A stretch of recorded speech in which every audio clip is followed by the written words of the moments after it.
Ang kaprasong karne, hipon, tokwa, bean sprout, green beans, kalabasa. Magigisa tayo ng gulay ngayon.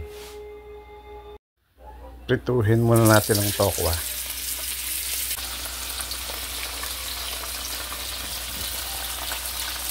Magsimula na tayong maggisa.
Ito na ang ating ginisang labasa.